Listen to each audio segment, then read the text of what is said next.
ناظرین کی خدمت میں سلام و آداب. آپ دیکھ رہے ہیں وائس آف لداخ.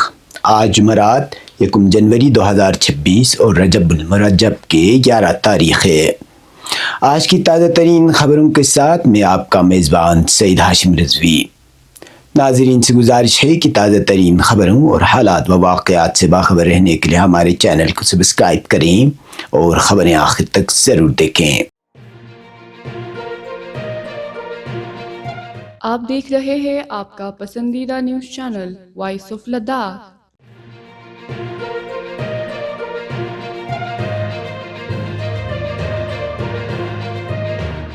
ناظرین، آج ایک خصوصی پیشکش کے تحت ہم سال 2025 میں پیش آنے والے اہم واقعات پر ایک دائرانہ نظر ڈال رہے ہیں. سال 2025 اپنے اختتام کو پہنچ چکا ہے اور اس موقع پر ہم ضلع کرگل، یوٹی لداخ اور عالمی سطح پر پیش آنے والے چند اہم سیاسی، سماجی اور عالمی واقعات کا مختصر جائزہ پیش کر رہے ہیں. سال کے ابتدائی مہینوں جنوری اور فروری میں لداخ سمیت جموں و کشمیر میں موسم غیر معمولی طور پر خشک رہا، جس کے باعث سری نگر لیہ قومی شاہراہ پر ٹریفک بحال رہی. تاہم 27 فروری سے شدید برف باری کے نتیجے میں یہ اہم شاہراہ بند ہو گئی، جس کے باعث ماہ رمضان کے دوران کرگل میں تازہ سبزیوں اور میوجات کی قلت پیدا ہوئی. جنوری میں یوم جمہوریہ حسب روایت جوش و خروش کے ساتھ منایا گیا، جبکہ لیہ میں کھیلو انڈیا سرمائی کھیلوں کا شاندار انعقاد عمل میں آیا. فروری میں انقلاب اسلامی ایران کی 44ویں سالگرہ یوم اللہ کے موقع پر کرگل میں عظیم الشان تقریب منعقد ہوئی.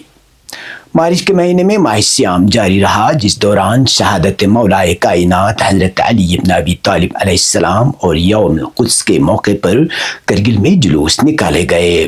اپریل میں کرگل کے نشیبی علاقوں میں زرعی سرگرمیوں کا آغاز ہوا. اسی ماہ جموں و کشمیر کے سیاحتی مقام پہلگام میں دہشت گردانہ حملے کے نتیجے میں کئی قیمتی جانیں ضائع ہوئیں، جس کے بعد ایک بار پھر ہند و پاک تعلقات میں کشیدگی دیکھنے کو ملی. مئی میں بھارت اور پاکستان کے درمیان مختصر مگر شدید جنگ چھڑ گئی، جو تقریباً 4 روز تک جاری رہی. بعد ازاں امریکی مداخلت سے جنگ بندی عمل میں آئی. اسی مہینے لداخ کے اہم آئینی اور عوامی مسائل پر بات چیت کے لیے لداخی نمائندوں کو دلی طلب کیا گیا، جہاں نئی ڈومسائل پالیسی اور بے روزگاری کے مسائل پر پیش رفت کا دعویٰ کیا گیا. مئی میں ڈپٹی کمشنر کرگل شری کان بالا صاحب سوسے کا تبادلہ ہوا اور راکیش کمار نے بطور ڈپٹی کمشنر کرگل چارج سنبھالا. جون میں عالمی سطح پر ایک بڑی تبدیلی اس وقت سامنے آئی جب امریکہ اور اسرائیل نے اسلامی جمہوریہ ایران پر اچانک حملہ کیا، جس میں کئی سائنسدان اور فوجی جرنیل جاں بحق ہوئے.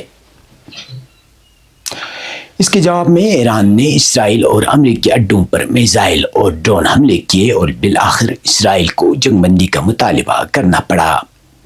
یہ جنگ تقریباً 12 روز تک جاری رہی. جولائی میں ضلع کرگل کے سرحدی سب ڈویژن دراس میں کرگل وجے دیوس جوش و خروش کے ساتھ منایا گیا.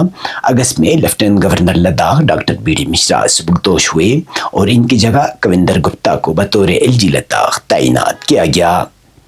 اسی مہینے میں لداخ کے آئینی حقوق اور 4 نکاتی ایجنڈے پر عمل درآمد میں تاخیر کے خلاف کرگل ڈیموکریٹک الائنس اور ایپیکس باڈی لیہ نے حسینی پارک کرگل میں 3 روزہ احتجاجی بھوک ہڑتال کی، جس کے بعد بڑے پیمانے پر احتجاجی مظاہرہ کیا گیا.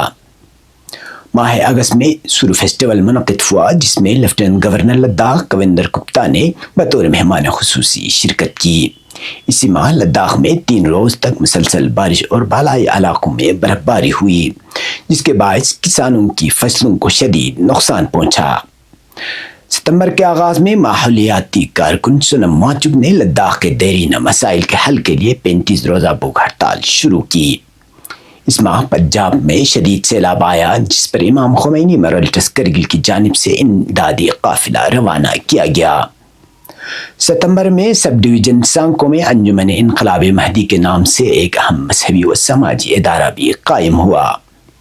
24 ستمبر کو لیہ میں سونم وانگچک کی بھوک ہڑتال کے دوران پولیس اور مظاہرین کے درمیان جھڑپ ہوئی، جس میں 4 نوجوان جاں بحق اور تقریباً 90 افراد زخمی ہوئے.